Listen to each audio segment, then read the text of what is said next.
আগাছা জন্মায় তখন আমরা বুঝতে পারি না যে আমাদের করণীয় কি। আজকে সে বিষয়ে আপনাদেরকে জানাবো।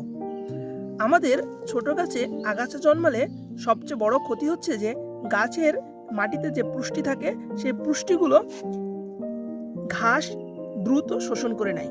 তখন আমাদের গাছগুলো দুর্বল হয়ে যায়। তাই আমাদের এই ছোট চারাতে গাছগুলো যখন জন্মাবে ঠিক সেই মুহূর্তে আমাদের এই ঘাসগুলো আসলে তুলে ফেলা উচিত। কিভাবে ঘাসগুলো তুলবো সেটি দেখাবো এখন আপনাদের। আমরা ঘাস তোলার আগে এই মিডিয়াতে কিছু পানি দিয়ে রাখবো, যেন এই মিডিয়াটার কিছুটা ময়েশ্চার থাকে। তখন আমরা প্রত্যেকটি ঘাস, এই ছোট ছোট যে 2 পাতা জন্মাইছে এই ঘাসগুলো আমরা ঠিক পরিষ্কার করে ফেলবো। ঘাস যত দ্রুত আমরা পরিষ্কার করে ফেলবো ততই আমাদের জন্য মঙ্গলজনক।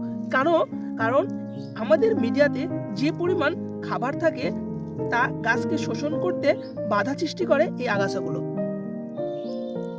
তাই যত দ্রুত সম্ভব আপনারা এরকম ছোট চারায় আগাছা জন্মালে সেগুলো তুলে ফেলবেন। তাহলে আপনার গাছ হবে হেলদি, স্বাস্থ্যবান এবং সতেজ ও রোগমুক্ত।